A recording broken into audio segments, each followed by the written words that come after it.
is NTV.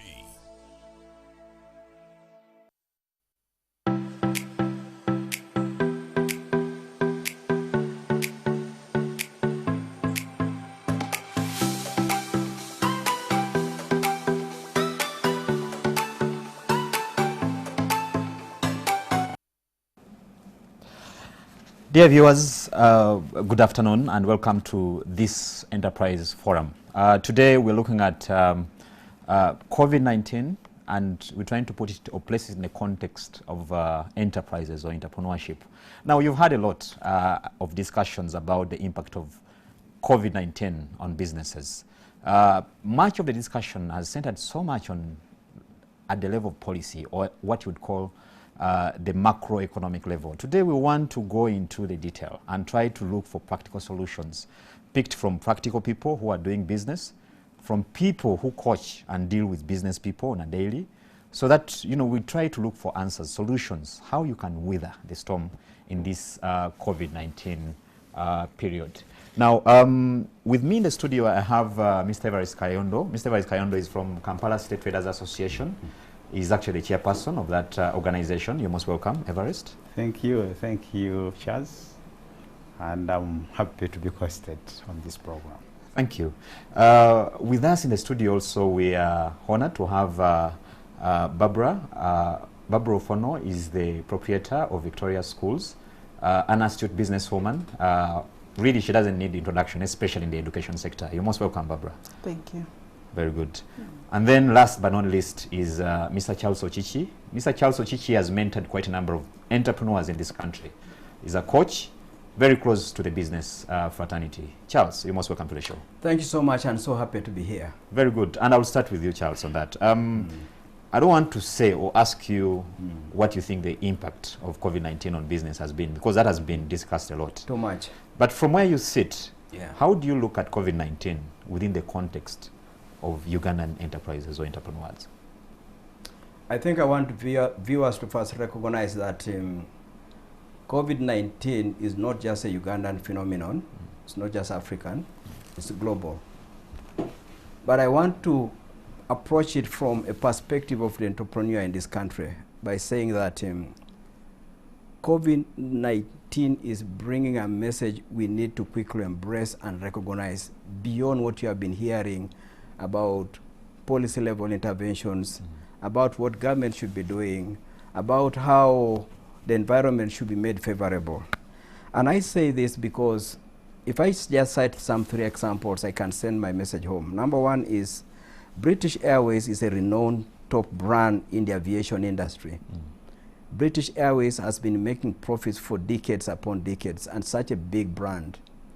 As we speak now, it's laying off 23 top-notch pilots, top-notch crew, and it's saying I can't cope with my original kind of workload in terms of personnel. If you said now, that is for aviation because the aviation industry is not active now. Let me give another example. And that example is about HSBC, one of the biggest banks in the world. HSBC is laying off up to no less than 50,000 employees. And supposed to be the time when bankers are saying this is a moment for us to now look at opportunity to inject money and make money from a situation that is so dire on the private sector side. But just seeing those 2 brands taking those drastic steps, it tells you how tough the terrain is getting to be. And it's tough from 2 angles.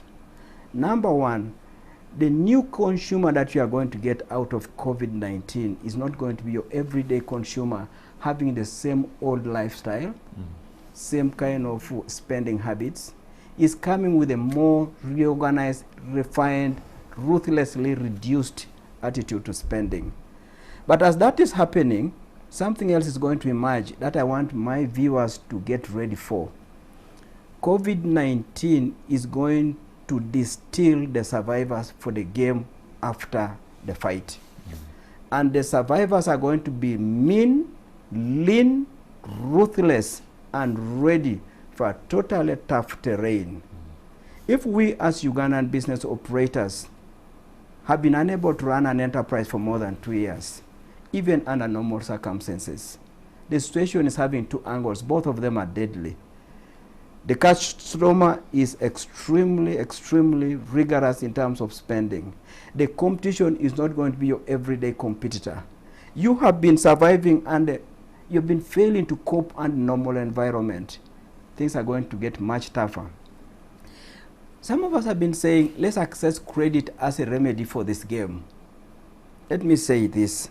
The likes of Virgin Atlantic, the likes of British Airways, would receive all types of offers from banking industry, from the venture capital industry, from the stock market to get capital.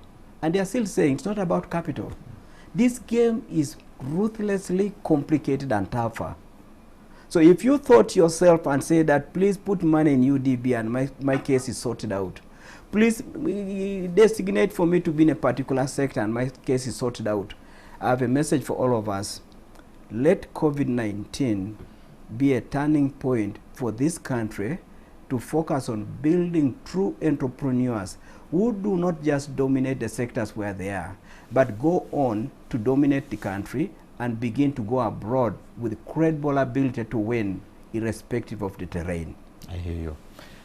Barbara, you attested businesswoman, an entrepreneur who has withstood the test of time and managed to build what I would call a multi-billion business or in education empire. Now, from what is happening, I'm sure a number of our viewers who are in business, who are running enterprises, would want to hear from you what you think would be the best moves to make at this particular point in business, in order for them, of course, to sustain themselves at the moment. Thank you so much. I really want to appreciate you for this opportunity because COVID is here. We were shocked. Everyone didn't know what to do, but it's here. We do not know when COVID will end. So first and foremost, we need to look at if you have loans anywhere, you need to look at it and go and talk to the bankers where you have that loan from. Because now income has come low. Like for us in the education sector, since March, we have not had any inflows coming on our accounts. So that leaves you with a lot that is desired. So the first thing that is very necessary is to speak to the bankers, have a conversation around that, and also look at the suppliers, because this thing just came in and no one was prepared. So there were suppliers to be paid. Like for us in the schools, yes, we had suppliers to pay, but also the school fees that was supposed to be cleared for term 1 was not cleared. So that leaves you with nothing to do but to see how you can talk to your suppliers, and you begin a journey of having a conversation how you can really handle all that. We also went ahead and looked into the NSSF issue, because the money has to go to NSSF every month, and yet now there is no money coming in. So you as a business entrepreneur, have you done that? Have you looked at all the stakeholders around your area and had a conversation with them? Keeping quiet is not good, because someone will not understand what you are saying. But having a conversation and even going ahead and having things written and approved leaves you on a safer side, and also it gives you a great plan. Then also communicating to the staff, because before COVID, we had staff. During COVID, there is staff. After COVID, there will be staff. And remember, these staff are the ones that have built our enterprises. Because of their diligence, their commitment, they are really working hard to see that you grow from one enterprise to the other. So now when COVID comes in, we are in a shock, but we need to work with them, because you need really to sit with them and you talk over this. Share with your staff all your pains. It is very, very good to share with them, because most of our solutions come from the people, from our clients, and the staff are our #1 clients. So when you have a conversation with them, they have also solutions that you can keep looking through and having better solutions to what they are bringing up. Then also, there is a need to adjust our model. COVID came in at a time when we had all finished our strategic plans and we are now beginning to implement for the year. Now, we can no longer implement what we had already laid out. That is impossible because now our strategies are being built as we work, because every day something else is showing up. As these things are showing up, this is now what you add on to your business plan. That is what you add on to your strategy and begin working, because we are not now working looking at this is what I had laid out, this is what I'm going to do. It is all not fitting.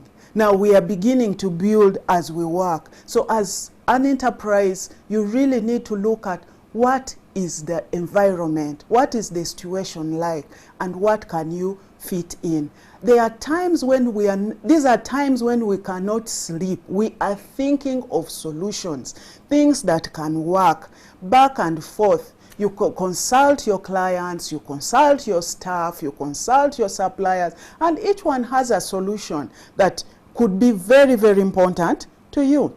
We also need to really be so creative at such a time, because creativity, innovation, as entrepreneurs, there is a lot of creativity that we have as we are beginning these businesses. But this is the time when our innovations, this is the time when reinventing what we stand for is going to take course. So this is calling us to be very flexible. Sometimes we are so rigid, you think this is what I have laid out and this will work, but these are seasons of being very, very flexible. Listen, look through. As you look through, there are things that may come and will help you. Then we also need to keep updated. There is a lot of media information that comes. Sometimes they are really not true information. But get updated with the right sources of information. As you get the information, you're able to fit in what is really on the ground. Thank you, Barbara. I think we'll again pick it from there, because those are and I think that's the kind of approach we want, so that the people can be able to, I mean, everyone is wondering, what can I do? Yes, what next? And here is where I bring you in, Everest. You represent, you know, a really critical mass of entrepreneurs in this country, the Kampala State Traders Association. And I know, for instance, people in arcades are not operating at the moment. The number of people seated home, and these are people stretching in thousands, if not tens of thousands, who are at home. Now, given what we're dealing with at the moment, I know you're a businessman yourself, and a seasoned one at that, and a leader. What kind of counsel would you give a person who is doing business? Let's say in an arcade, he was bringing in merchandise from China. He can't travel to China now anymore. He has a family to feed. Of course, they are very important to the economy and that kind of thing. I mean, what next? What can be done for them to really sustain themselves in business after this, but then most importantly, sustain themselves? Yeah, Charles, this is terrible, and I'm happy to be here. Incidentally, I'm chairman for KACITA, and I'm also chairman for OTO. OTO is the Association of Uganda Tour Operators. Okay. And these are the two sectors that are hit hard. They are hit hard.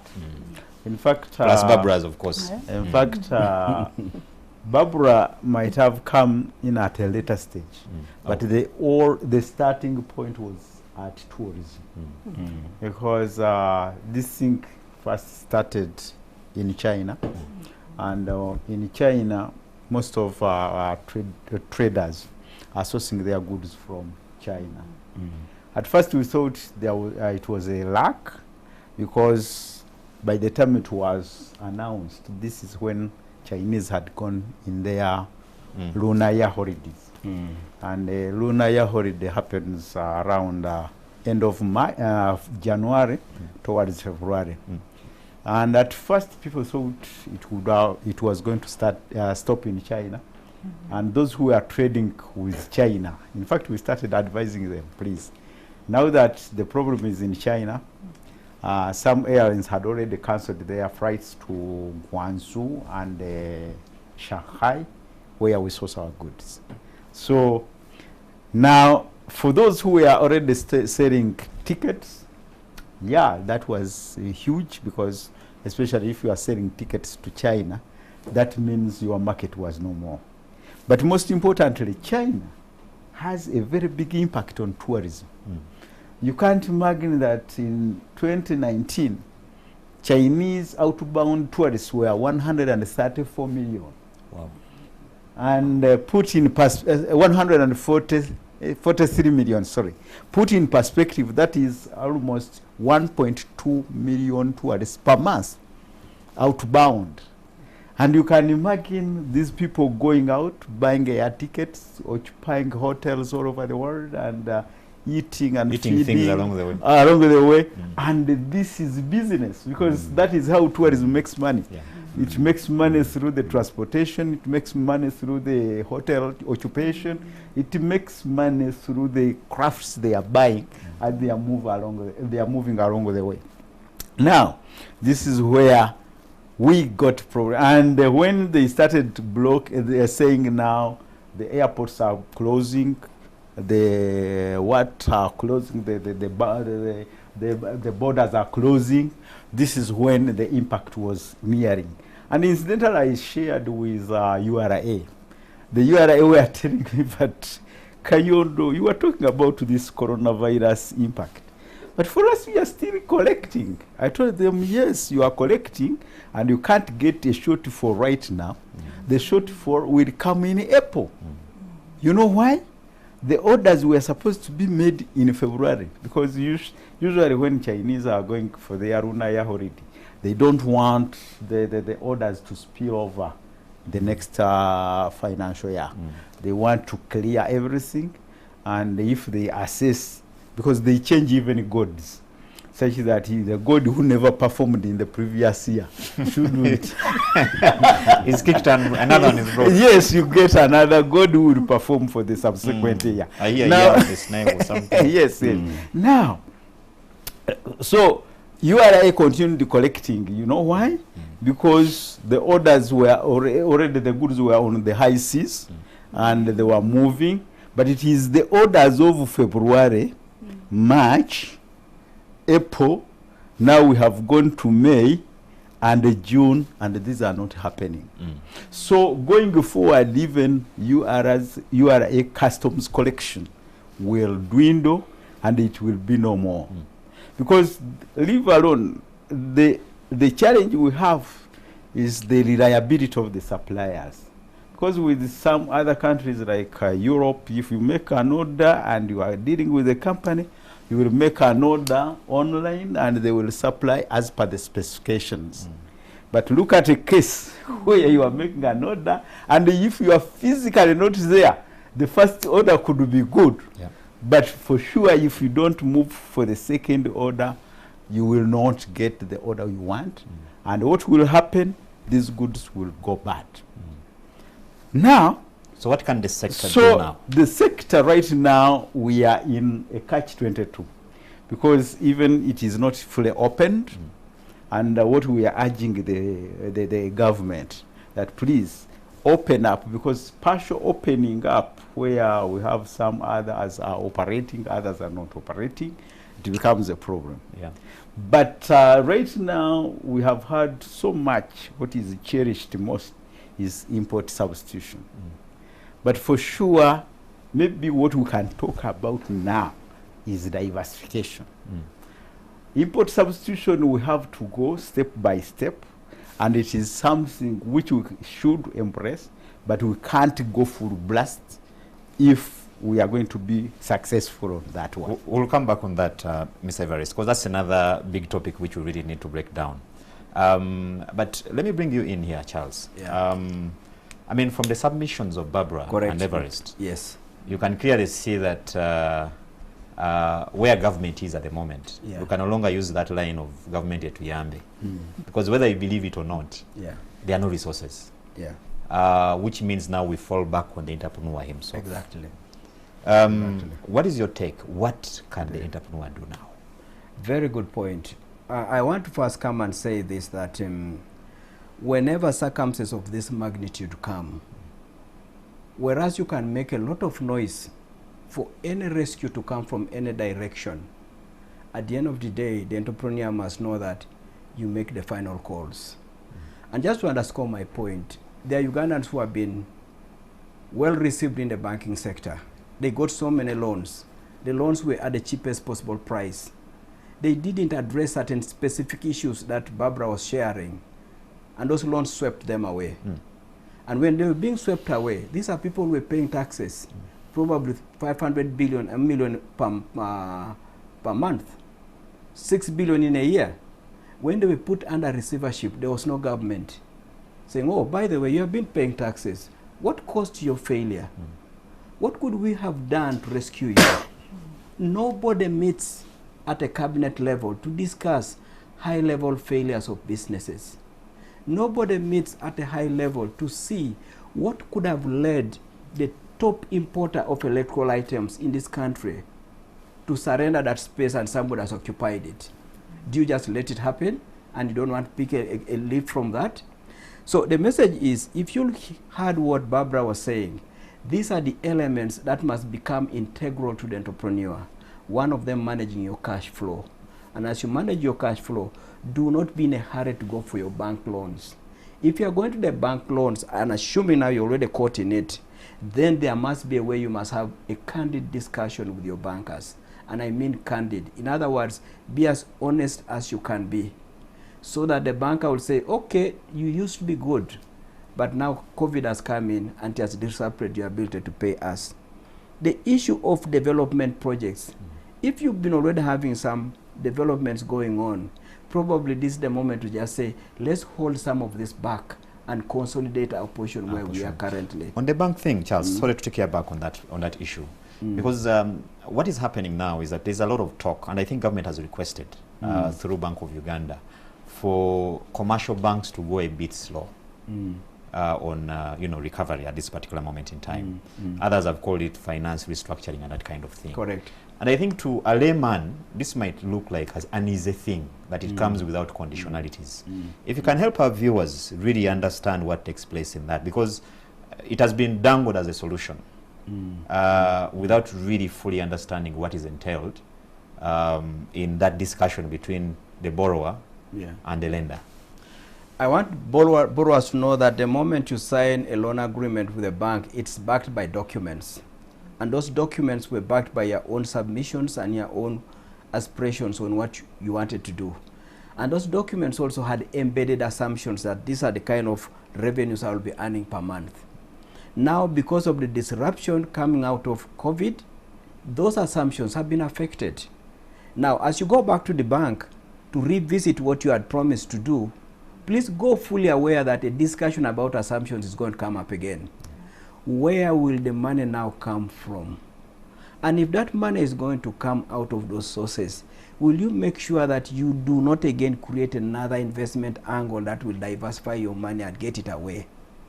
In other words, loan restructuring is a traditional aspect of banking, but it's one of those most difficult moments between a banker and a borrower, because it is affecting the assumptions and the picture they both had about that particular transaction. So, as you go for loan restructuring, can you answer the question about the new revenues you intend to get? That's a discussion you don't start when you're in the banking hall. That's a discussion you have deep inside your soul, daily, with your staff, with your customers, with your suppliers, to be sure what you are going to discuss will make sense. But to remember, that discussion is only postponing the frequency that had been earlier on agreed, but this obligation remains intact, complete with interest.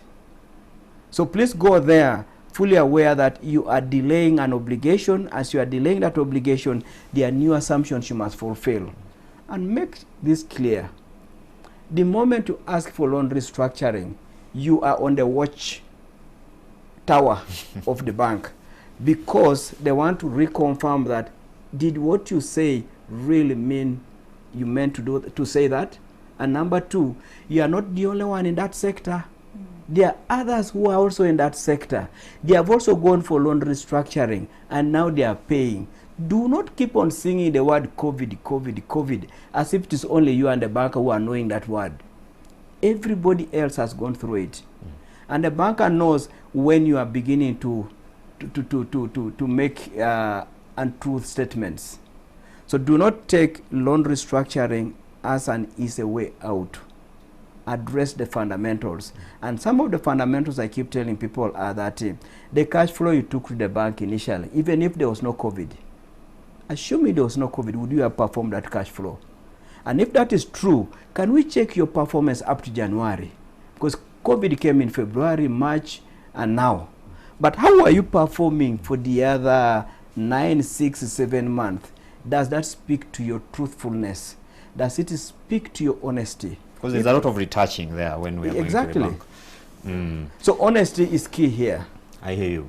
Barbara, from where you sit, how are you sustaining yourself at this particular moment in time in the education sector? What we are doing is we are really reinventing ourselves, especially the education sector that it's doing the local curriculum, because our tradition has been the four-wall classroom. Children come, you teach the children, they pay the fees, and you're able to pay the staff. Now, since March, that can't happen, and we can't have the children with us. So what we have done, we have sat back and said, how best can learning continue? Because learning has to continue. We cannot sit back and say, we are going to wait for COVID to end, then we learn. Children have to learn. So we are, at the moment when the lockdown was on, it was a bit very good because the parents were at home guiding the children. Now when the partial lockdown began, parents went to work with their phones, went to work with their computers. So we sat back and said, now, how do we continue with this that we are doing? And previously what we were doing, it was revision of what the children have learned. So all this time, children have been doing revision. We have finished revision, we need to move ahead. So how do we move ahead? We went back to the drawing board and said, if we are to move ahead with this environment, with this condition that we are going through with the children and the parents now, what do we do? That is what we are going to unveil to our parents on Monday, because we have been deep down trying to innovate, looking at possible ways of what we can do. And now we are going to unveil that on Monday. I hear you. Yeah. Everest, Yes, please. how can our arcade traders stay relevant, you know, in the post-COVID-19 era? Because I'm seeing a lot of online trading. There are all kinds of platforms. I mean, Jumia, Chikubo, and the others. I don't know whether your members actually, like they say, smelling the coffee, that probably COVID-19 might not leave us the same if it hasn't changed us already. Do you see that innovativeness at that level? Yeah, innovativeness is good. And right now, because for somebody who is still suffering a lockdown, again, we have challenges. Because the way we normally trade is very funny. The practical way, I'm giving you an ideal situation. Usually, what has been happening, a trader will exchange his whatever he has in the bank. Maybe let us assume 10,000 US dollar. Then he will go to the bank. And he has to go there physically? No, not going there physically, but I'm saying if he had a deposit of, assuming 10,000 US, I hear you. Then he goes to the bank, asks for another 10,000 top up as a trade loan facility, which gives him 20,000. Now he moves to the source market, and in the source market he again buys for this 20,000 which he has, plus these others. He makes a bigger order than the 20,000, and the order is of 30,000 US dollar. So where he gets a ticket from the travel agency, again for 1,000 US, it is also on credit. So he's assuming that when final I get, and now he loads this cargo in a container, which container is again loaded, and the freight charges is not yet cleared. Now he has to use the stock he has on the shelves to sell in order to pay off, Clear those other obligations. to clear first of all the freight charges, or to clear the supplier where he had a debt of 10,000.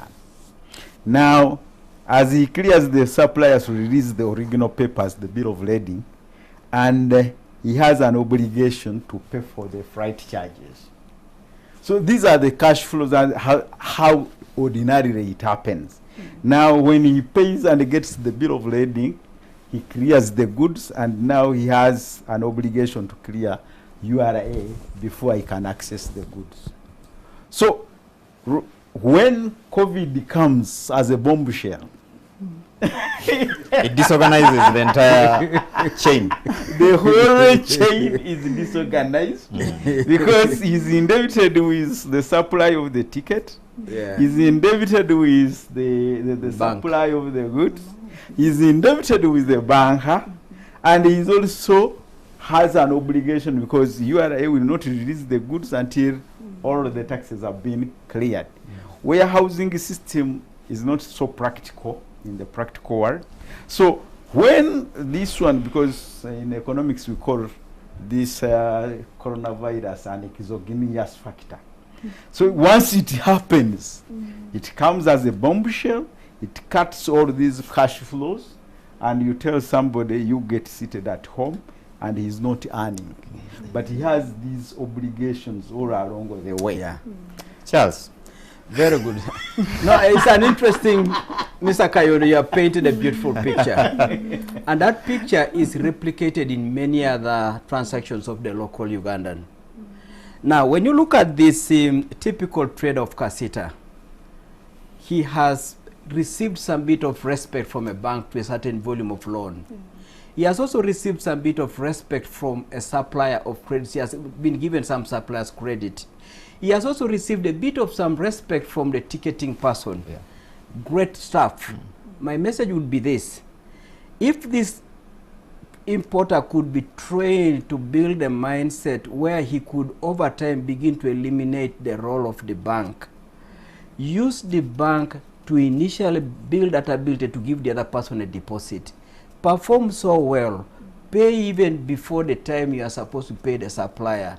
Next time when you are going to make the next order, the supplier will increase the volume to take care of even the volume of the money that you are picking from the bank. And that requires us to work with the KACITA people. And really don't just take them as sources of taxes. Tell them, how do we make you do better? Because they have been getting two sources of financing. The financing from a bank is coming at 25%. Yeah. The supplier's credit is coming at 0%. All that the supplier's credit wants is more trust, more honesty. If you can use the bank to build this other asset, believe me, within 3-4 cycles of moving to and fro with that supplier, you'll be able to get your full containers on supplier's credit. But we need to look at our traders as people that we can say, how do we assist you to appreciate different sources of finance? Not to say that the bank should lose out. The banks can do some other things. These fellows have got need to expand their warehouses. The bank will come and do that. So really, it tells us that as government begins to fix the domestic private sector, we need to assist this entrepreneur who is battling using his own experience to finance this transaction. Because if I were to look at this kind of transaction, this picture that Evaristo has painted, I would want to see that if he is going to be still associated with the bank loan, the volumes of imports must be exploding. If he's still continuing with the same volume all the time, we need to teach him, one, what profit did you get last time? Where did you put it? That the profit would either have reduced a bit of the loan so that it remain the same size. If not, that profit would boost the volume you are going to import. So that's the education we need. Yeah. The country needs to go beyond looking at a trader as a cow to just milk. And when he cannot pay the taxes, you pounce on them. Have a conversation with them. Illustration from Evaristo alone is an excellent submission. Because actually he raises a very important point, because he's showing you how the entire system is disorganized by this crisis. And by extension, government is hit. They can't collect tax, which means that they really have to come in, not just as collectors. Yeah, but Charles' explanation and submission is also very important. We need to educate this trader. Because what happens, and he has raised a very important question. Now, are we increasing the volumes? Are we increasing the credit with the bank? Correct. Or are we increasing the volumes from the supplier side where it is zero cost? Yeah, exactly. That relationship. That relationship. Very key. But what is happening and what has been happening in the practical world is actually to withdraw these resources from the trading sector and invest in the non-tradables. Correct. Correct. And what are the non-tradables? We are you build a house, maybe a residential house or rentables, and these are not trade related. Yes. But actually, for us, it is as if you are withdrawing the trust. That is a vote of no confidence to the trading sector. Exactly. To the non-tradables. It's a sentimental thing. I have to have a house in the village, and this and that, even before you build the right capacity. Absolutely. So that education and the conversation is very important and very practical. Yes. And it can build all the rest, and the sectors can flourish.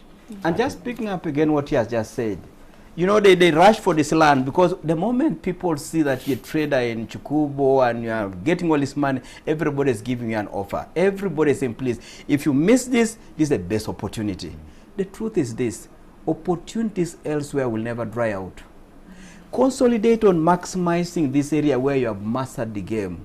And as the revenues begin to build up, you build a certain credibility. Even with the banking sector, there's a way your inflows and outflows will reflect a person who can borrow money to continue now with construction on the other side without affecting the cash cow.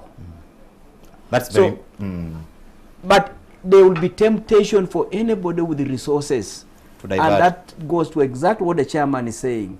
Our people are honest people. They say, how do I take advantage of opportunities? But as it's taking advantage of these opportunities, they are doing it innocently.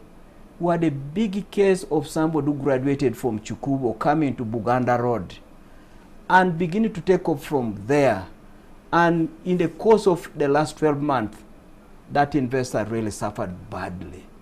I can imagine. Again, it was, but from the national or policy perspective, they are simply saying, if you have failed to pay your bank loans, that's up to you. For us, we used to get some billions from you in taxes. Now that you have failed, we don't mind.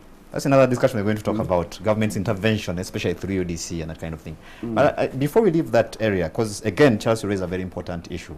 Because I mean, if I have an option of getting more resources from my supplier, I mean, it's a much better option than running to the bank, because this comes at a cost. And this is why I bring you in, Barbara, because I know from where you sit as a fairly large school owner, you have a number of suppliers who would give you services, materials, on the basis of what Charles is talking about, trust.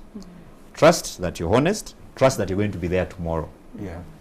Please share your experience with us for the purpose of our viewers who may not know how this works, or who might think that actually Charles is telling a story. It's not a story. Really, running as an institution, sometimes during the preparation time, that is when you need whatever you need to be ready to receive the children. But the children haven't yet paid the money. So these suppliers trust you and give you all what you need, and they know maybe in 1 month's time, 2 weeks, 1 week, this money will come in. And that is exactly what has happened to us. These people had already supplied, we knew income is coming in, and the term closes abruptly. And we couldn't pay every supplier because all the money that we were anticipating to come in did not coming. So what we have practically done is we are talking to a supplier by a supplier. This is the condition. This is the situation. We know we have your money, but this is what we are going to do. Because if we keep quiet, they are going to stop trusting us. And they also need to know exactly what is the problem. They may not know that we did not collect all the money.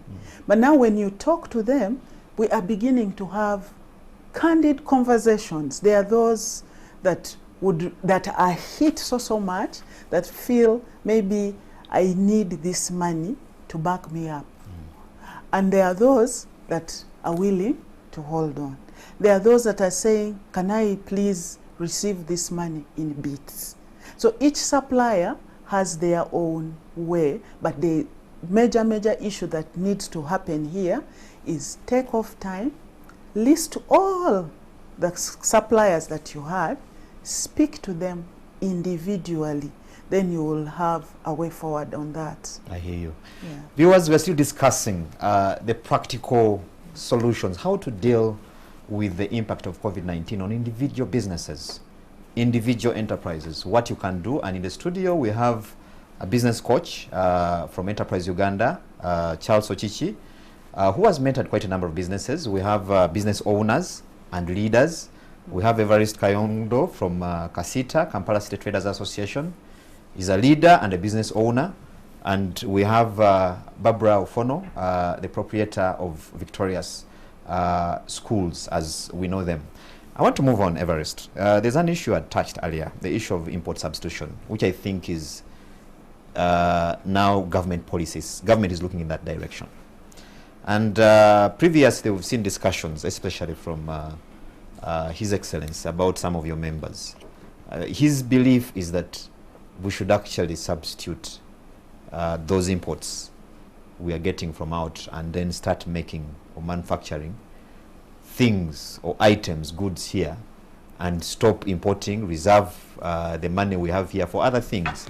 In other words, it's actually telling you to graduate from being traders to actually producers. What are your views? Yeah, very good, and it's a very good suggestion. In fact, I remember one time we visited our president, and I remember where it was 2012. We met him, and we told him, Mr. President, this country can't continue like this, and you think we shall not have a burst of the economy at one time. We need to move from pure import, but we start in a bit to do some import substitution. But most importantly, we are also looking at those who have been, whom I referred to, withdrawing resources from the trading sector to putting them in tradables. Because you can't imagine somebody building 10 arcades in the middle of the city. That is not diversification. And seriously, if you look at the expense of, or the investment of putting up an arcade, you buy an empty plot at about $3 to $5 million. Then you have to put up a structure for another $2 to $3 million. That's northwards of 17 billion Uganda So shillings. that is about 7 million or 10, go to about $80 million. And a factory, a sizable factory, could take between $1 and $2 million investment. So we are saying, but these people are not ready to invest heavily in feasibility studies.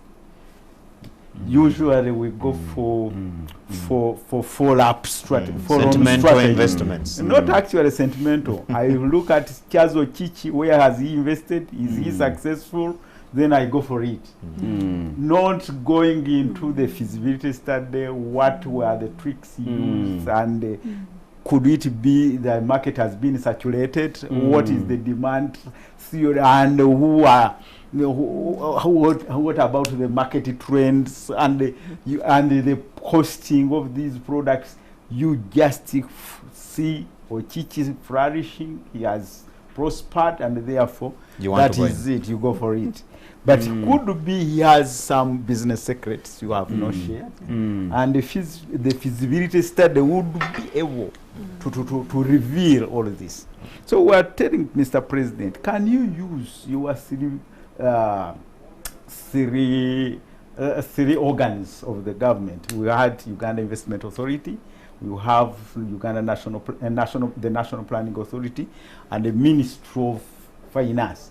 These have very good brains who can put up bankable feasibility studies, which can tell us explicitly that seriously, if you want to maybe produce biscuits, you need this kind of investment. Your cash conversion cycle will be this, and your break-even even point will be this.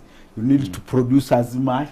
The market is available, and we have a number of these. We get these bourgeois of the day, interest them in these different, and here now it is the government taking up the lead. Correct. Not waiting for the private sector to look for an opportunity, because for them the private sector will look at the easy way of doing it. You don't know, because if I've been practically importing and making profit, so converting me from an importer to this and interesting me in this one, you should at least be as practical as possible and interest me and be ready even to support. So if we go that way, I think we had a delegation which went to Ethiopia, and we saw what Ethiopia is doing. They are so practical. They are supporting these entrepreneurs who are ready to go and do import substitution. They are giving them loans of 10 years minimum, 10 to 15 years, at interest rate of 7.5%. So you can see. So you have aspects to do with the entrepreneur and then the environment. Absolutely. So we need the government intervention. We need the private sector also interesting themselves, and finally we move together and we see this. But don't just declaration might not give us the good result. Charles, but maybe related to this. Yes. Practically, even the government stops to import importers. Let government stop importing importers. We have break that down. I should break it down, because seriously, if you look at the government and you have the Chinese, you bring them here, or the whoever, they come here. They are representing the manufacturers from China. He comes here, he does the distribution, and even selling up to retailing. And you want him to compete with Ugandan, and seriously, this item, because if you give him a chance of doing it at home, and he's employing people at home, and you expect him to set up a factory here, that will be not practical. I hear you. Charles, this is where I come to you. And I want to start, first of all, by looking at this entrepreneur before we talk about the environment. And I think you again come in on that. Because Everest rightly puts it, I mean, you've seen people owning 10, 12 arcades almost in the same locality. So the issue to such a person is that capital is not a problem. If they chose to go the production manufacturing way. And probably, even by the time you're able to put up such structures in the center of town, you know the right offices to go to help you probably set up a factory or something of that sort. What do we lack as entrepreneurs in Uganda? That keeps us, someone was trying to use the word copycats, that makes us copycats and like to really, really look for the safe investment as opposed to stretching our feet a bit beyond our comfort zones. Let me say this. It's so beautiful to have these two people here to be part of this practical session for educating Ugandans about what it means to come out of COVID. In fact, this kind of a panel brings what I call a silver lining to COVID. We are now picking the real issues that are holding Uganda back. When you heard Barbara talking about how to talk to your suppliers, how to talk to your bankers, what Barbara was simply saying is an entrepreneur must have presence of mind calmness, in control, and that can be disrupted by shouting supplier. That can be disrupted by a shouting bank. Extinguish it through what? Conversation. An honest conversation. And for those who are listening to this session here, Barbara has been with Enterprise Uganda for more than 10 years. And it's some 2 years ago we selected her to go and compete at the global level. And she was number 3 out of so many women across the globe who were selected to compete for a recognition of a woman with the most inspiring entrepreneurship story. So indeed, when you hear a lady speaking what she's saying here, she's representing a typical business mindset that builds wealth and builds wealth continuously. Now getting back to what Mr. Kayondo was saying, you'll discover that these people are making money. And they are making money in their small space there. And their conversation is amongst themselves. If so-and-so has put up the biggest arcade in Loam Street, why can't I also buy another plot within Loam Street? And they buy even at a price which is extortionist just because somebody wants to buy it when it's not even on the market. In the process, he says, I'm going to make my arcade much bigger. He absorbs all the resources from the trading operation, and the other one begins to jack a bit. And that's why some of them have been knocked out in some of these sectors like electricals and some areas where they have been very good. So they get the resources. The resources are not the issue, but they are investing based on emotions and visibility. Now, import substitution is not a new thing. In this country, sometime back in 1988, we were having no bar soap. That's the basic soap for washing in this country. We didn't have. Then the president said, now you, Mr. Mukwano, you have been doing a good job with your garments and what have you. Can't you use part of that resource to start a soap manufacturing factory? He says, I've never done it. I'm more comfortable with buying my garments and I cut the thing and the customer goes and he's happy. The president said, no, no, no. You're a businessman. Consider the fact that this country is importing all the bar soap. All that could be opportunity, and we could give you some incentives. Mukwano went into feasibility studies. Look at how the process of soap making takes place. And then started by saying, okay, Mr. President, can you support me by getting me a location where I can put my factory?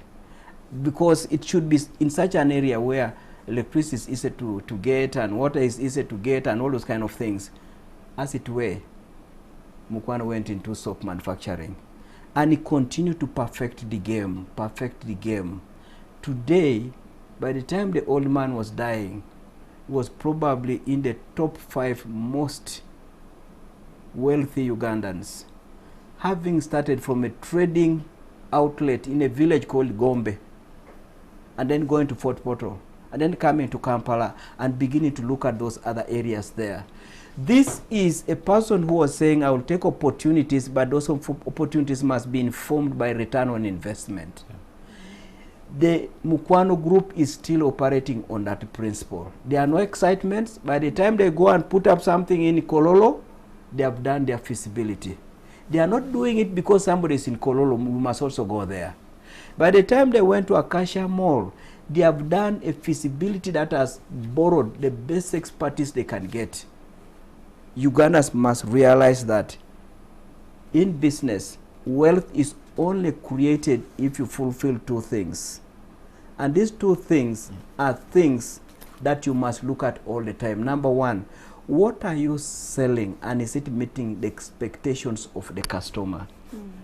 If it is, I will buy the service, I will buy the good and give you money. And because when I buy it and I test it and I'm happy with it, I come again and I come again.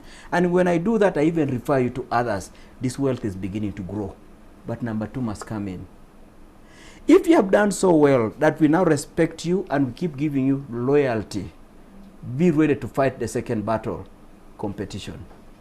And competition is going to come from anywhere in the country, anywhere in the globe, and it may not even be in your territory, but they will take your customer. Meaning, therefore, because of this too, an entrepreneur must remain a learner, ready to sharpen the game non-stop. We have got shortness of satisfaction levels as investors, as Africans. Once you have just made a few achievements and you compare yourself to your siblings, to your clanmates, you look up here and your ambition is dwarfed. If that is the kind of a country we are calling entrepreneurs, we have a lot of work to do in this Uganda. When COVID comes and gets us with those kind of individuals, they will be all mowed down. And I hate to see that happening. So I really want to see that as we begin to use COVID to bring out real issues, the conversation in Parliament in terms of Parliamentary Committee on Economy, in UIA in terms of boosting domestic direct investors, in Ministry of Finance in getting policies that support people to grow and diversify, these things must go beyond the quick fixes that we have been talking about. So what he's saying is that as what COVID is actually awakening us to is the fact that you can no longer do business by default. No. That space has narrowed, if not taken away.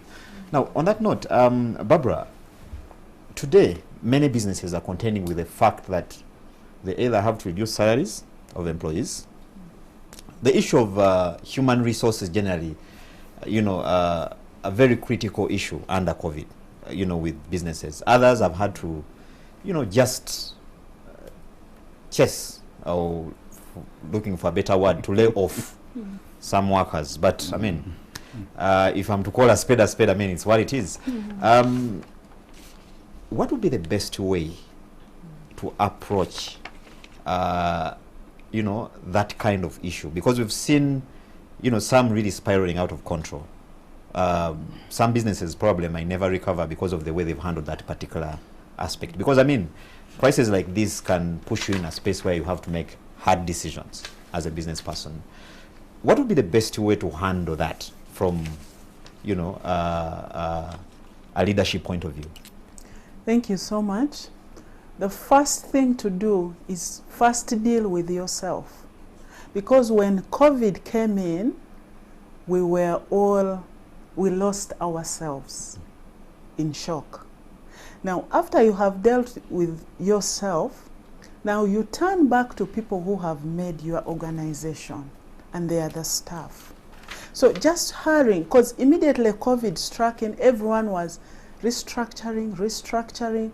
Have you talked to the staff? It was something for us, we took time to do that, because I took time to deal with myself first. Then after dealing with myself, I knew, because our culture at our school is every idea comes from our staff. We have conversations, we discuss, and I believe these people have all what it takes to make our organizations. So what we did now, our major emphasis was, how does learning continue? So we put together our teams and we started having conversations on that, but also began a conversation. Now, what can we do? I have shared with the staff the pain. This is the pain. There is no money coming in. It is tough, but I've kept in communication. They know. I send them messages. I communicate. They understand what is going on. Because whether there is COVID or there is no COVID, these have been our staff. They are still our staff. Whether you're sending them to go, you are telling them to go. But remember, whatever they have been having for their homes has been coming from here. So it's true. You have the pain. You cannot pay them. But how best do you handle it? By involving them, beginning to throw it back to them and say, I called all the managers and I asked them, what can we do? This is the real situation on the ground. Everyone went to think. So let's go and come up with a solution. Of course, as they go, they are also consulting others. Now, when they bring up that, you now you sit and you start looking at what is possible. What can really work for my people? Because because there are people who sent their staff immediately in March when the government asked schools to close, they just told the staff, we can't do much, go. But you're leaving them in frustration, because what you're going through is exactly what they are going through. They know what the government is saying. They know the source of our income is not coming anymore, and they are too worried. Now, in that worriedness, in that circumstance, when they do not know exactly what to do, you are also throwing at them, please go. We can no longer afford handling you. How do you leave them? Now, when you start having conversations with them, the reality begins shaping naturally. And someone begins seeing that this is where we can, what we can do. Because I have really, really sat back and said, what do I do? Many people tell you, do this, do this, do this. But I believe our staff have the best solution. And I'm still in conversation with them. I have been communicating, and our way forward is going to come from there. Thank you very much, Barbara. Yeah, viewers, we're looking at the practical solutions, ways to weather the COVID-19 impact on businesses. And we have a panel of practitioners and business coaches with us this evening to really try and break down how you can, deal with this problem to keep that business. We'll take a very short commercial break and we'll pick the discussion from there after this break.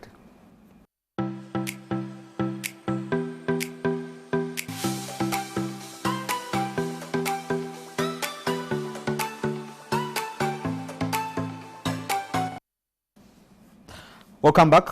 Viewers, we're still looking at the impact of COVID-19 on business, but most importantly, what you can do as a business owner or as an employee, because that's another aspect we are bringing in, and it's an issue we're going to be discussing, because businesses have been impacted, but at the same time, people working in these businesses have also been impacted, because while revenues, have been hit for most businesses, people have lost jobs. People have seen salary cuts here and there. So those are the issues that we are discussing. And Barbara, before we went for the break, you had actually given us, a practical way of how you can deal with the issue of laying off staff, or if you to introduce a salary cut and that kind of thing. Mm-hmm. And I think that was quite informative, Charles.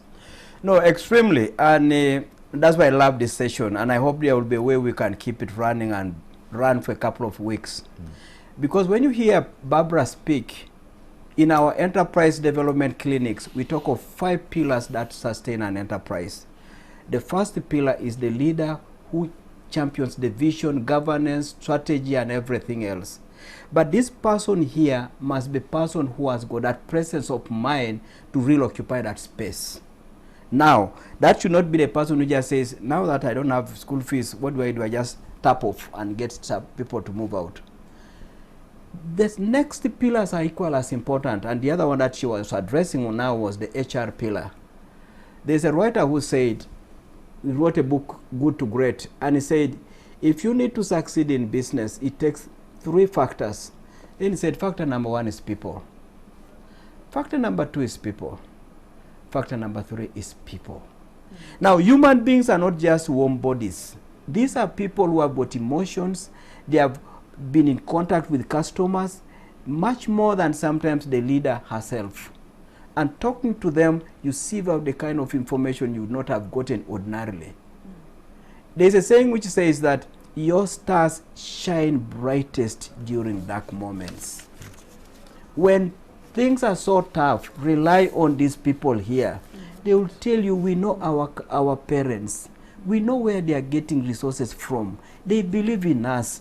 Please, let's not lose hope.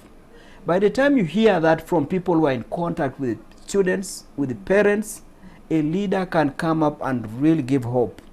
Hope backed by real information from the ground. So really, what she has touched on are 2 fundamental pillars, which 2 pillars will not be addressed by you just getting a bank loan. A leader is fixed from the brain. Warren Buffett said, during tough times, the best investment you can ever do as an investor is to invest in yourself, and especially to invest in your brain to expand its horizons. Extremely key. So the 5 pillars, fundamental, and those 5 pillars, many times we don't talk about them. We just see our businesses collapsing and nobody's bothered. Everest, yes, you are in the services subsector, tourism. Yes, tourism. I really, really want to hear from you on that part, because services like Barbara's business is a business that dwells so much on the quality of your human resource.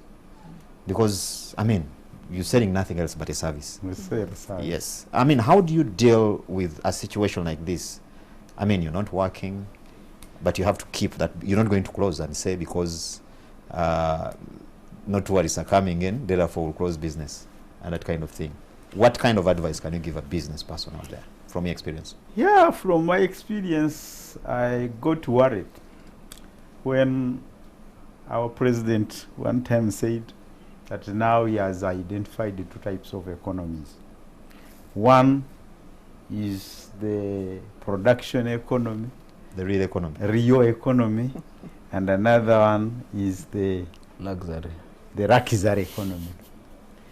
But coming from the practical world, and even the academic world, by the way, we studied and we were told production can be primary production, secondary production, and the tertiary.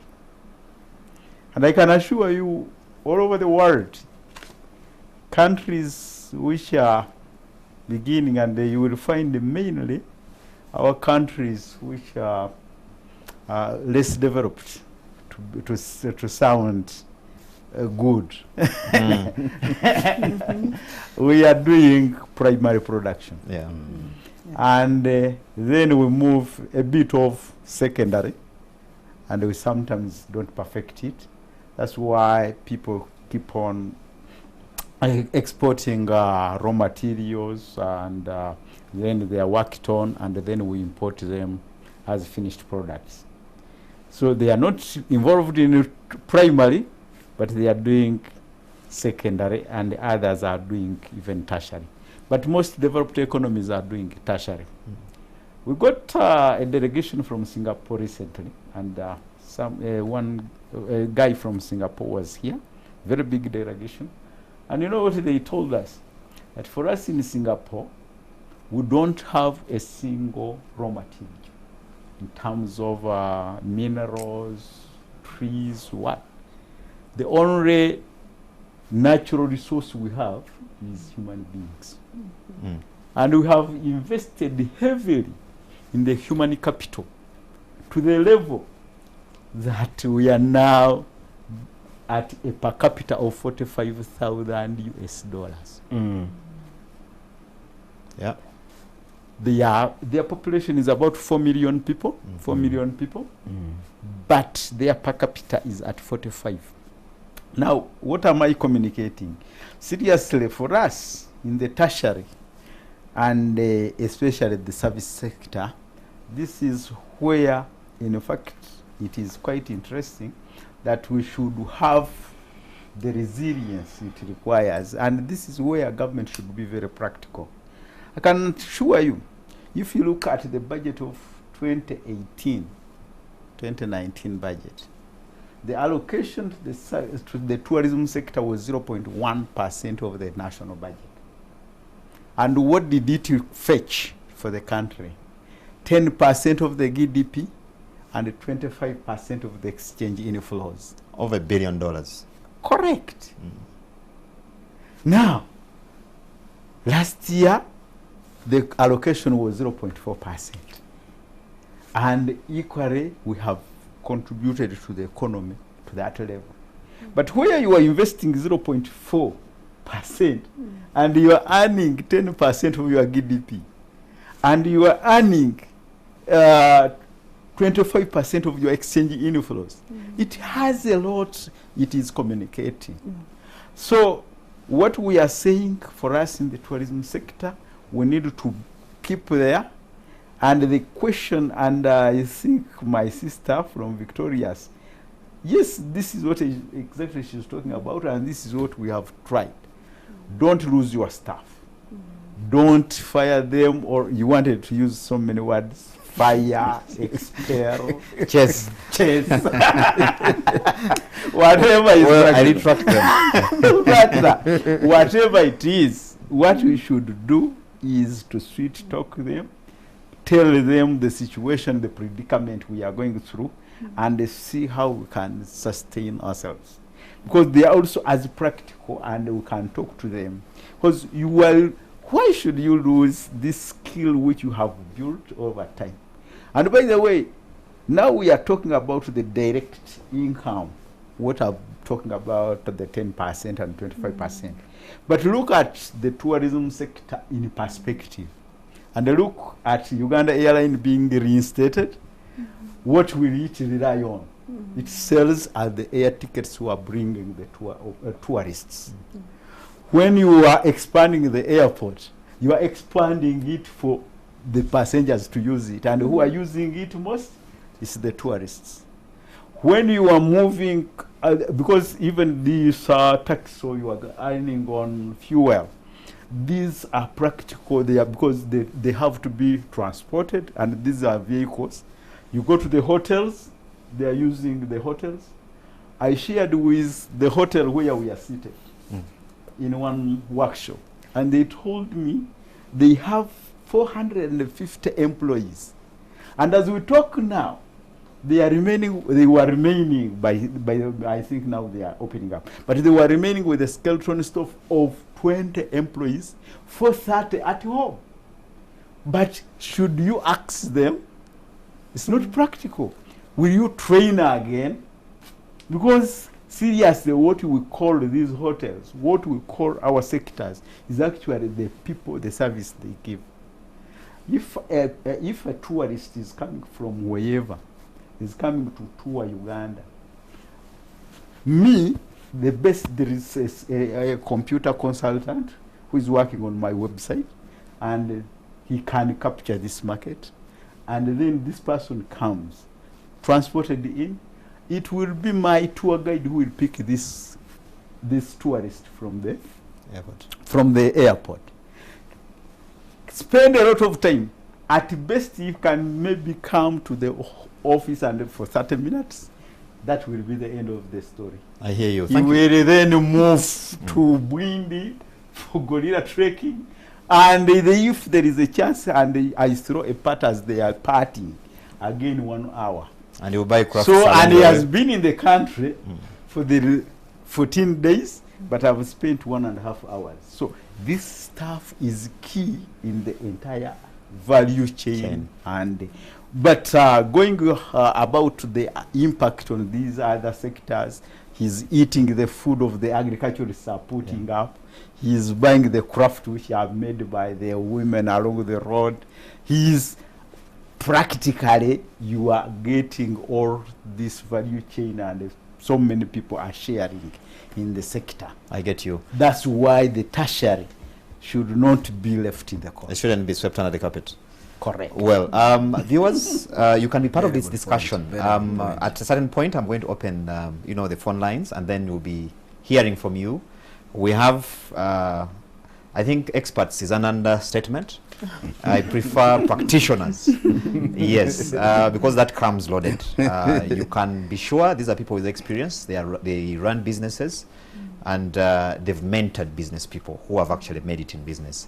So, Charles, an issue here that hasn't received a lot of attention in a number of discussions since COVID is the people, because truth be told, some people are going to be laid off if they haven't been laid off already, because some businesses have actually gone under. This person who is home and is wondering now what, because life has to continue, and of course as a country we need them. I had a job, I've been laid off, I'm home, I have nothing. What can you tell me? Maybe the word I have nothing is wrong, probably. I have something, I may not know. I'm rephrasing that, I'm amending. So where do I begin? Thank you so much, Charles, for the question. Before I get to that question, let me get back to the observations that were made by these practical people here. And I will always endeavor to just chip in whenever they complete a statement. When I listened to Kayondo speak, and he spoke about the sector, this is a sector called the services sector. Succeed in it, you have a vibrant, unstoppable economy. Because it is in the services where you refine customer care, where you refine all these international attributes of time management, productivity, efficiency. If your country shies away from that, you've shielded them away from the real typical game in the private sector globally. And our people need to be supported to go there. They have invested money to get hotels running. They have invested in money to try and get people into the hotels. But we need to assist them to educate them on how to operate this at the international scale. We are being defeated in our tourism many times just because of the service. But we have got attractive tourist things that people want to come and benefit from here. But we need to invest in the services sector until the services sector begins to do what Singapore is doing. Singapore is basically services, banking, insurance, stock exchange, and a bit of manufacturing. But see how where it is, it competes with the biggest giants in the region. So it is easier to distribute seeds for people to plant maize. And then that person will be happy to just say that last year I got some 20 bags, this year I'm going to get 30 bags. The person is contented, but the per capita is less than $8,000 for 1 year, 5 years, 10 years, 40 years. You are still below $1,000 because you've not lifted yourself to that kind of a space where detail, focus, vision matter so that you begin to look global. So coming to the jobless person who now unfortunately has been rendered not wanted for the for the time being, I want to say this, that first and foremost, the first thing is do not blame anybody. There's a Chinese saying which says that when you are on a journey and you are blaming everybody else other than yourself, that journey has not started. When you are in the journey and you begin to blame yourself, you are halfway the journey. What do I mean by blaming yourself? This person used to earn money. He did not invest properly. This person used to earn money. He was not saving. This person used to earn money. He was showing off with friends and what have you. Blame yourself. According to that statement says, if you begin to blame yourself, you are now telling yourself, next time when I get another chance, I will not do it again. Or Chichi, don't do it again. You are conversing with yourself. But then the statement ends by saying, if you are on a journey and you don't blame anybody, and instead you take 100% responsibility of your circumstances, the journey is virtually a finished game. Because at that point, you start saying, oh, by the way, I have no salary, but I had a plot of land somewhere. Why can't I sell it now? Anybody who wants to laugh, let them laugh. I know what I'm doing here. By the way, I have no salary, but in the village where I come from, I've been sending money there. Why don't I go there and start reactivating where my money used to be in? You've taken responsibility. There is this dogma of saying that I was created to finish a degree course, and then after the degree course, I avail myself for people to give me a job. The world now has changed. Be of value wherever you are, whatever you do. If you've left the village, I mean the Kampala, and you've gone to that village to work on those chicken, be the best person you can be in that kind of engagement. Our sister here was not even a deputy headmistress. She was not even a teacher for nursery school. She started with the nursery school. She said, I'm going to jump out of this job and I'm going to start looking at nursery children. I feel I connect with them. And I do remember he told us that the first children were either 7 or 21, I don't remember. 30. They were 30. Yeah. That was her take-off point. But he said, I'm going to apply myself and be of value.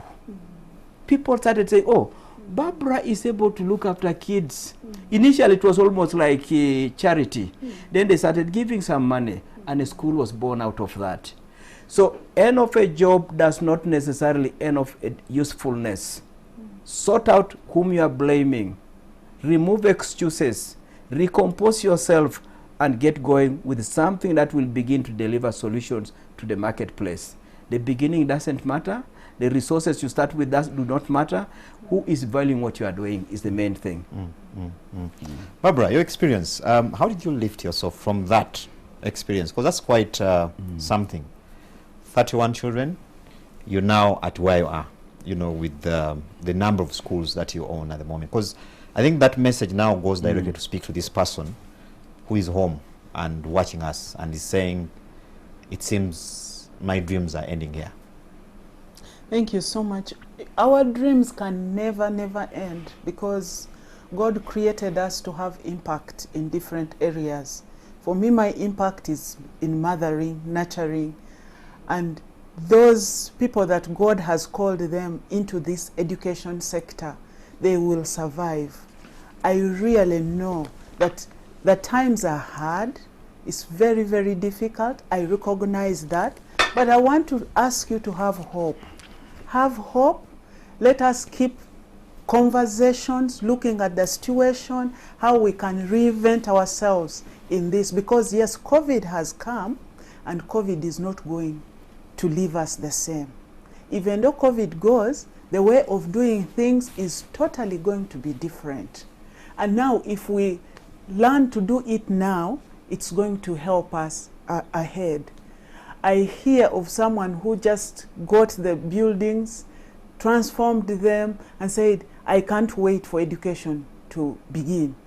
But the students that are in your building, when the schools open, they are going to be frustrated because that is where they belong. So I really want to call upon you that if you're passionate, if this is the thing that God has given you, in a way you can reinvent yourself in that, and you'll be able to succeed, to survive in that way as you're doing what you're supposed to do. Other than going to do things that you cannot do, you're going to start learning other things. Learn skills that are going to help you to enhance your work. Like for a teacher now, computer is a must. How can I deliver information using technology? It is a must. Previously, it was, how can I use a chalk right on the board? Now, how do I talk to the children on their computers, on the phone? So that transformation is calling for all of us as teachers to do that. So that's why I'm saying in our own field, there are things we can do. There's somehow a way that you can be able to continue doing what you're supposed to do on that same platform. So just have a moment of rethinking, look at the strategy, and you'll find yourself getting there. Thank you. Thank you, Barbara. Everest. Yes, please. Your sector, you know you are wearing two hats. Yeah. You have the services sector here, tourism, but then you also have the other trader of ours. Component. And I want to underline the word of ours. What message can you give that person at this particular moment in time? Yeah, I think, again, the first thing is not to run away from business, because definitely this is what you do best. And it is the springboard which will put you into diversification. What we have learned, because there are two types of diversification. There is what we call concentric diversification, and that concentric diversification is when you keep yourself maybe investing in the same line of trade. Like she's in school. If it is concentric, she can make so many branches of schools. But there is one where you are completely out of the school sector or trade sector, and you go into a different sector altogether. That conglomerate diversification is very different, and you go into completely new venture. But if you are going into completely new venture, you need at least a springboard, a funding of sorts, where you are already established, where you already know. Because right now the challenge could be in terms of order.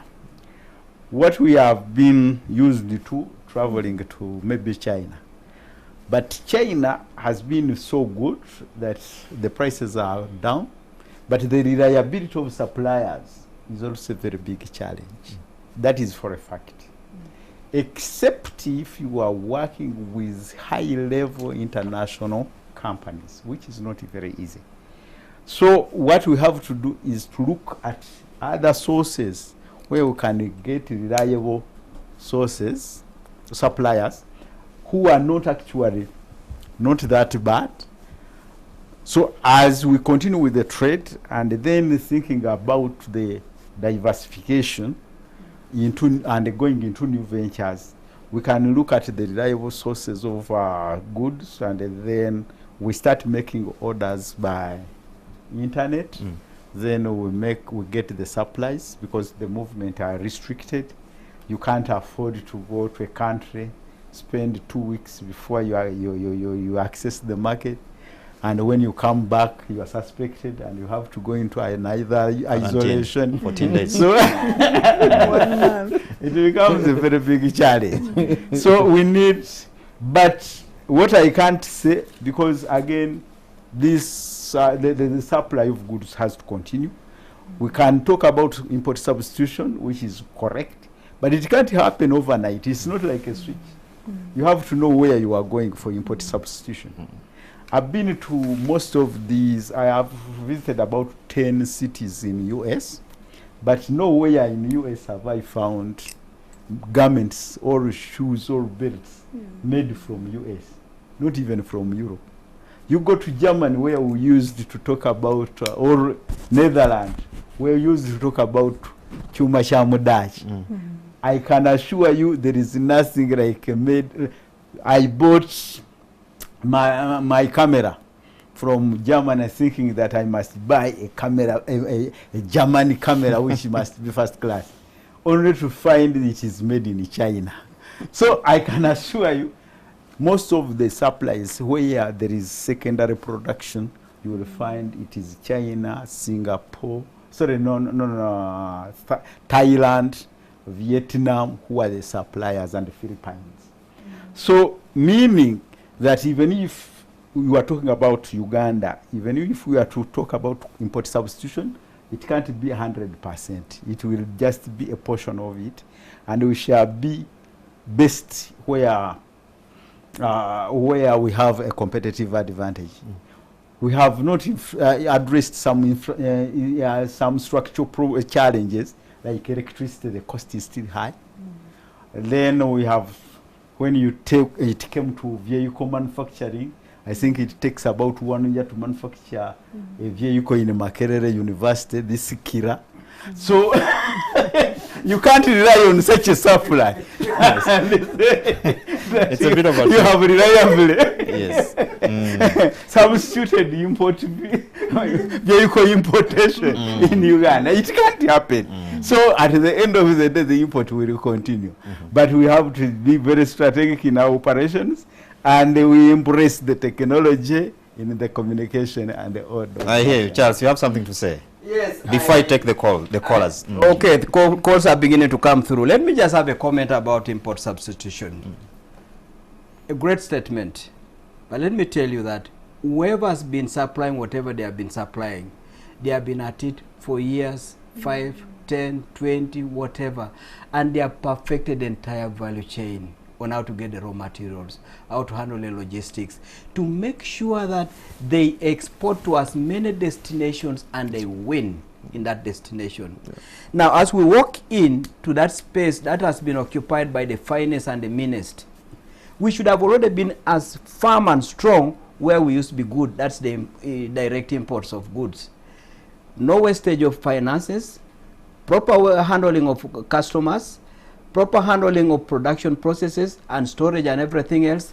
If you go with your carelessness in a trade sector and then you are thrown into import substitution without proper guidance, nurturing and coaching, we are going to get this people to cry and shout and say, why did you push us there and you are not willing to handhold us? So as we go into this kind of area, tell our people that every sector you are going to has got its key success factors. Absolutely. And it has got an occupant. and that occupant is appreciated by the consumer. Because okay, that's a very important one, because it's an issue of marketing as well. The consumer is simply saying, I know you are now putting more taxes to the import so as to build a local person. Let me struggle to still get that thing. Yeah. So you've got to address the aspects that make this fellow enter this space, succeed there, and compete effectively. And that's not just, as everybody said, you don't just pronounce a statement and it happens. You pronounce that statement and start the real sweating to build these people to get there. I hear you. Viewers, you can be part of the discussion now. You can start by giving us your name and where you're calling from. We'd like to hear your question, comment, or contribution to this discussion. So as we wait for the callers to come through, there is, yes. There is something which again is interesting, because we can also look into the perspective of export, and where we have been thriving and where we have a lot of competitive advantage has been agriculture. But we had another webinar discussion recently about exporting to UK and exporting beans,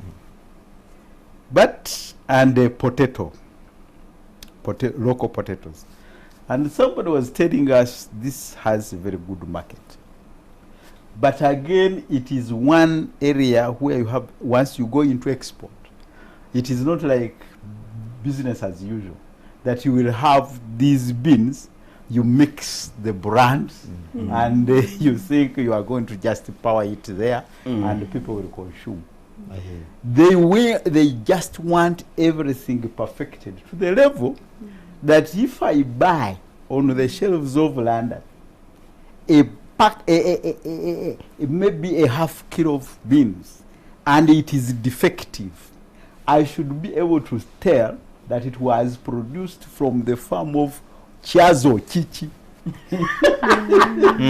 So it can be traced as back from Uganda, and not just Uganda, but it has been supplied by a particular farm. Charles Oshishi's farm. Charles Oshishi's farm. So that if we are to ostracize which farm, which farmer. Sorry, Everest, I have to cut you short. Let's make our viewers part of this discussion, but very interesting views there. Please come through with your question or comment, but your name first. Hello. Hello. How are you, sir? Good, thanks. How are you? What's your name, question or comment? Hello. Can you reduce the volume of your set, please? I'm calling you from Port Portal. Okay. Your name, please?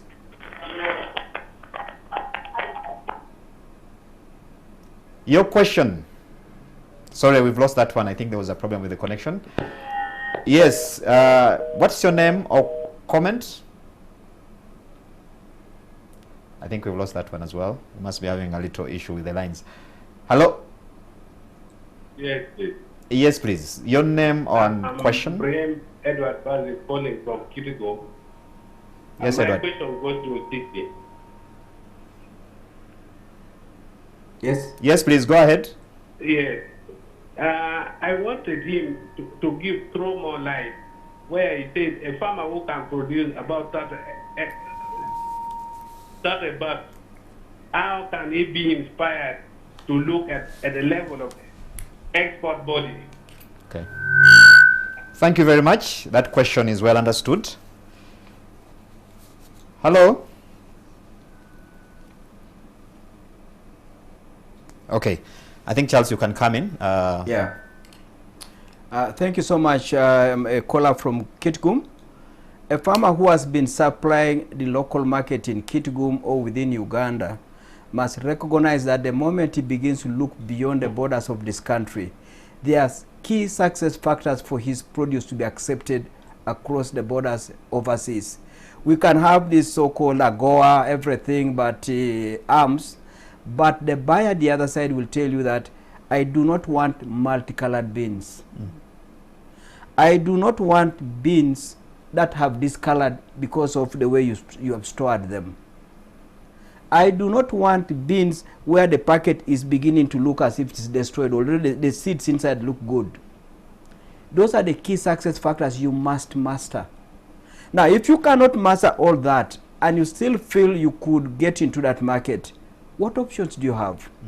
You could join somebody who has already gone to that route, so that that intermediary person who has perfected that art will be able to meet those conditions and get your export over to the market. But over time, as you build your muscle, you begin to have a direct route on your own. Option number 2, you could have a joint venture relationship with the buyers from the other side, who will say, okay, we will be your outlet from Geneva, but we will also give you resources to perfect some of the things in terms of handling your logistics, so that by the time the product arrives in Geneva, it's of export grade. So joint venture partnerships, mastering the key success factors on your own, joining a value chain are some of the things you need to consider. And as you can see from the response I'm giving, these are not things you just announce to a farmer, that you people remove middlemen, you just export. You can make that statement and not a single bean will be in the United States. Thank you. I hear you. Yeah, in fact, maybe to add on, the training thing is very key. Yeah. You must be trained. Yeah. Yeah. As long as, even if you are going to go into a joint venture, Yeah. the training is key. Inevitable, as yeah. to your perform to yourself. It's very important. Number 2 is the legislation. Correct. These countries don't just buy the product. No. They buy even the value chain. Yeah. They might even want to know how much you pay your employees. Yeah. They're interested. How you Yeah. treat them. How you treat them. Yeah. It might sound a non-issue, or the employing Children. children on your farm. That could be good enough to reject your product. I Yeah. hear you. I hear you. It's not like you are supplying to Nakasero market. I No hear way. you. Yeah. Not all we know. Yes, yes. Dear viewers, you can still be part of the discussion. Like I said at the beginning, we Very have good point. very important people here who can help you with those issues. Another caller, your name and question, please. Hello. Hello.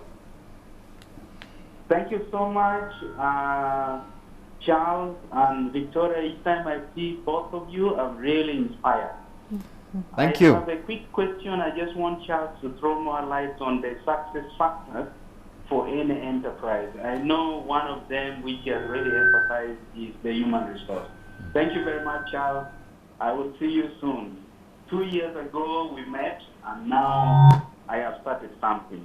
Sam from Lira. All right. That is Sam from Rila. I thought he was referring to me, but when... We'll have another caller. Your question and name, please. Hello? Hello.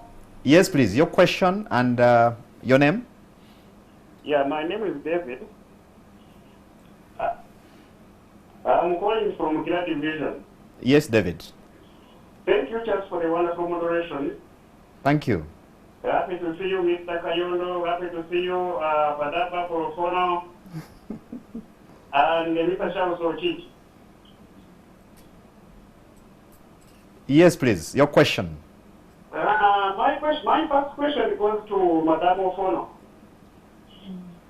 Yes, here we are, your parents, with the children in your school. We are equally being affected by COVID. When finally the schools open, after this one goes to you and whoever owns the school as an investor. When the schools finally open, are you going to require us, are you going to give us new bank slips to pay? What is going to be happening? Because, you know, the term closed after only 1 month had passed. To you, as an investor, what are you going to be requiring? Are we going to be paying more fee? And then to Mr. Charles Ochichi. As entrepreneurs, you have been educated over time. And in the face of the effects of COVID, here we are, we cannot wait to have part of the 1 trillion that government is putting in UDP. In respect of the banks that have just been raised. As a young entrepreneur, how ready must I be to deserve this money? Thank you. Thank you very much. Charles, you can go for it, starting with the other gentleman, then we'll come to Barbara. All right. Or maybe I can take one more caller and then we take them That's at once. okay. That's okay. Yes, please give us your name and question or comment. Hello? Hello. Yes, please. Yeah, hello. My name is Maria, and I'm calling from Popopo. Yes, Maria. Yeah, I just want to appreciate the panel. Thank you so much. It is here with politicians. Like every weekend, I think it's really good COVID and lockdown. And I would like also to, I'm dealing with tourism. Okay. And tourism is one of the biggest industries which can be affected by this. We are totally and nothing. But I'm sure the moment you don't file your return, even during benefit you are because we are under we have to file our return. And I just want to remind Sorry, Barbara, I have to drop you at that. I think there's a problem with the line, but I think her point is on the issue of returns, filing returns at this particular point in time. Tourism, I think you can help in Everest on that, and probably Charles can complement. Yes, I can have one more caller. Please give us your name or comment. Your name, question or comment, please. Hello? Hello, this is Godfrey. Yes, Godfrey. Yeah, I like your deliberations. Thank you. I like your deliberation. Thank you, Godfrey. Your question or comment, please. Yeah, but what I've not heard that is very important. Yes. What I've not heard in your discussion, equally that is very important. Yes. Is the issue of corruption in Uganda Okay. with regard to business.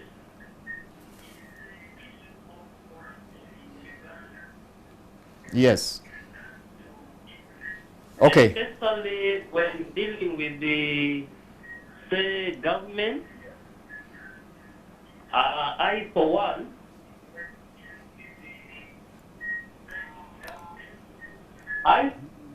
Sorry, Edward, we've lost him.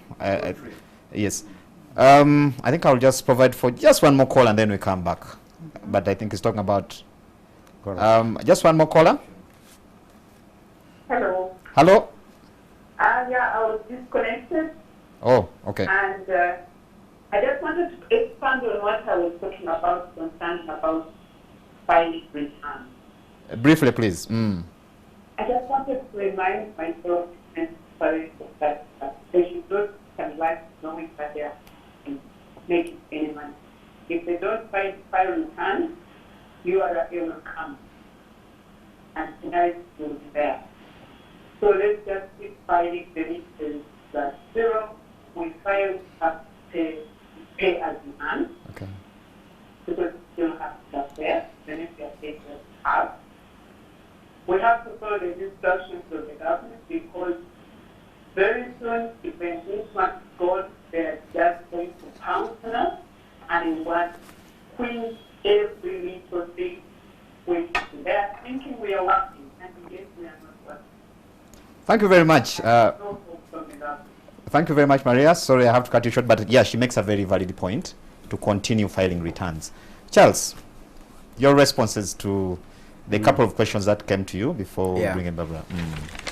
Sam from Lera is asking about the concept of key success factors and is saying, how do I know key success factors of any enterprise that I want to be in? Yeah. Obviously, the number one thing about any enterprise that you want to be in, it is an entrepreneurial mindset. The owner must be properly schooled on how to run whatever is running, as a business that serves customers' expectations and also that competes. Now that covers the own of the business. In other words, don't just imagine that by giving some seeds or a goat or somebody in the village, you have created an entrepreneur and you expect that success to just emerge. It will not. But that person will make some effort, but they need to be schooled in entrepreneurship to fit into that space. Having said that, to complete the picture of key success factors in any sector, be it school, be it importing or whatever it is, look at somebody who has done a similar business and find out how are they doing, what are the 3, 4, 5 things that you must look after to do well. Number 2, look at a key worker of somebody trying to do what you want to do, because that key worker is key because he has performed well and has been given more authority and more responsibilities. Number 4 or 3, look at the expert in that area of operation. If it's chicken, they are poultry experts. If it's piggery, they are piggery experts. They will tell you what it means to go into piggery and make money and succeed. It's a concept that we keep on drilling and telling people that never touch anything if you do not know the key success factors. Your money will be lost. Then David from Kira is saying, what are the terms and conditions for accessing this 1 trillion? The 1 trillion, first of all, is a public resource available in a public institution. Because it's a public institution and a public resource, there will be competition. Because you don't just go there and line up and say, we are all this number of Ugandans who want this money. Can you divide the money equally among ministers who have turned up? So one, there will be a business case. And the better if you have already a track record. Because UDB money is unlikely to be used for purposes of a beginner. It is money for somebody who is already in the game, wants to expand, wants to improve, wants to consolidate. The sectors that also have been so far fronted as number 1 or the key sectors is, one is manufacturing, the other one is agribusiness.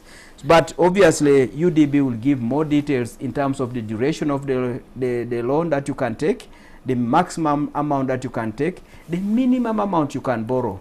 Because it's unlikely that UDB will lend 1 million shillings to a Ugandan. That should be the responsibility of Microfinance Support Center together with its own channels. Then the 4th portal person is saying, oh my God, this filing of returns, the moment you miss the deadline, trouble. I think what has kept coming up, and URA has begun to start talking with Enterprise Uganda, is that URA needs to begin to get closer to the customers. There are honest Ugandans, many of them, who really want to see how to pay taxes, but they need to be assisted on basics. People are having issues when you register a company and immediately you are bombarded by automatic emails. It scares a person and the person wants to register another company. Or if not, they just abandon that thing. And yet with a bit of education, this thing can be fixed. So I don't know what it takes for URA to get more people, or for URA to get more training of the public. There are many Ugandans who are honestly attempting to fulfill these conditions, but need to be given some basic training. Finally, from Godfrey, corruption issues. Corruption affects the equity in the market. If you have gotten your goods and you have not paid taxes, mine I'm coming but I'm paying the taxes of 20%, 25%. We are going to the same consumer. You are affecting me. I hear you. So corruption in itself, it does not leave us with a level playing field, and it kills entrepreneurs who otherwise would be willing to do a better job in this economy, in this country. Good point. Yeah. Barbara, yes, you can respond to that question, I think, which was raised. Thank you so much, my dear parent David. I'm happy to hear from you. And I just want to recognize your question. You're really looking at the 1 month that we had before the schools closed. I want to tell you that also us as schools, there are parents who hadn't cleared the pay. So we couldn't tell the teachers, the staff, that since the parents have not cleared, we are going to wait for them to clear. Because when the schools closed, the parents went and no one has since then thought of bringing in the money. But looking after the enterprise, especially the people, was key for us. We had to look after them. Now, back to the curriculum. What we are cooking in the pipeline now is to see how we can continue, because we had like 2-3 topics to end the term, first term's work. And what we have been doing revision and part of what the children were supposed to cover in first term. When we begin, we are going to look forward. We are going to look at how do we clear everything that is supposed to be cleared and how do we move forward. Because a curriculum in the content for first term, second term and third term all have to be covered in order for the child to learn. And children learn from known to unknown. So we will be able to handle that. And we are not going to look back and start saying, you know, this topic is this amount of money. Let us look at the whole thing as a goal. Have you covered first term work? Have you covered second term's work? That is what is very, very necessary for us. But if we shall go looking into this work is supposed to be for first term, first cover, then you pay, it's not going to help us to really achieve what we are supposed to achieve. But at the end of the day, we want to see that our children have learned. Over all these 2 months, we have given work. We have given every work every week to the children, because it is our responsibility to see that learning takes place. And I'm assuring you, tomorrow you're going to receive a communication from me telling you of our way forward. We will really work together. If you have any issues, you will call the office. Thank you so much. Thank you. Everest, we are nearing the end of this interface. Correct. What are your last thoughts? Yeah, the good thing, the question about these statutory obligations, again, the lady covered them and she went ahead. But I think even the Minister of Finance gave us a deadline where some of these payments could be deferred, especially corporate tax. But we need to keep abreast of this. And what is challenging, and I must confess, is that here we are, people are seated, and let me give you an insight of this. Me, in my company, we also help people to get visas who are intending to travel. And as we talk, I have about 45 passports in different embassies. Some are at Chinese embassy, others are at Thailand, others are Indian embassy. They were supposed to be picked. They are not yet picked because they applied for the visas. Maybe even the visas were issued, and lockdown happened. And lockdown happened. But somebody is aware that even if I pick this passport, because like it's about 1.3 million for a 1-year visa for China. Now, even if he picks the passport and he pays this 1.53 million, he's not going to travel. Why doesn't he spend on the essentials of the day, and then he goes ahead to pick the passport? So seriously, it is at the same time you have the employees. So there is no income which is flowing in. The employees, you have challenges of paying them, or you are negotiating to give them whatever portion you can. Other companies are actually not paying at all. They are just communicating with the staff. But again, pay as you earn would mean that you pay the tax as per your earnings, but he's not earning anything as an employee.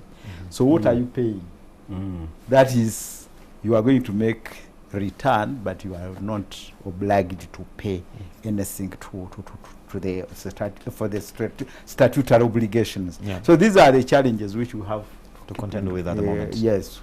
And these are the predicaments we are going through. I told you this came as a bombshell, and we are living with it. And I remember when it was announced, I was in New York, and I started, it was being talked about that there is a fever, is it a flu?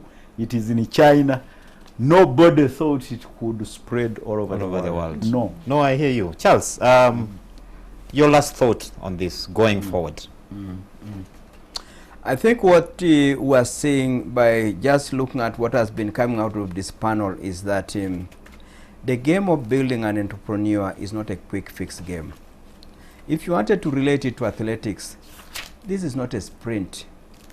As a nation, as a country, as individuals, there's a lot more we must invest into creating a vibrant, effective, value-adding entrepreneur. And as a country, we must begin to get concerned when you see a successful entrepreneur beginning to falter. You should be able to ask, don't just say, no, he was a reckless borrower. Another person is about to go and do the same, and you're about to lose another taxpayer. You're about to lose another job creator. And you are beginning to bring another one who is not even paying 100 million a month, a year in terms of taxes. You've lost one who was giving you 5 billion. We must begin to lose sleep in order to create vibrant entrepreneurs. And the story of these two people here speaks it. When you hear Barbara speaking, this is a game way beyond announcements. It's a battle to win every day and retain a customer every day. And that battle requires hand-holding, coaching, building. That is so intense. As a country, we must start doing that investment. And I'm grateful for KACITA to have a man like Evaristo, a man who speaks exactly what's happening within the sector. And if we could borrow more from what he is experiencing, that could be the harvesting ground for what I call DDI, domestic direct investors. They are based in KACITA. But we need to assist them to migrate out of that and migrate and make money. That is a tough call, but can be done. I hear you. Thank you. Barbara? And talking about saving the trained lieutenant. Yes. Seriously, this is a very big thing. We have talked with URA that instead of looking at overtaxing me so that you meet your target as URA, how are you helping me so that I can be able nurture to you? pay? Yes. I hear you. Barbara, quickly. Fellow entrepreneurs, let us continue working and praying to God about all these circumstances. It's a tough time, but we will overcome it. Have hope. Do not give up. We will emerge victoriously out of this. Thank you. And thank you very much. Thank you very much, viewers, for being part of this discussion. We've been having Charles Ochichi from Enterprise Uganda, a business coach, Barbara Ofono, proprietor, Victoria Schools, and Evaristo Kayondo from KACITA, as a leader, but also as a business owner. Join us again next week, same time on this station. NTV and Enterprise Uganda will again be discussing with you more practical solutions, real issues that affect business, that affect you as an individual who has, by extension, been affected by the COVID-19 pandemic. I've been your host, Charles Boji. Now, from me and team here, I would like to wish you a very good evening, and see you again.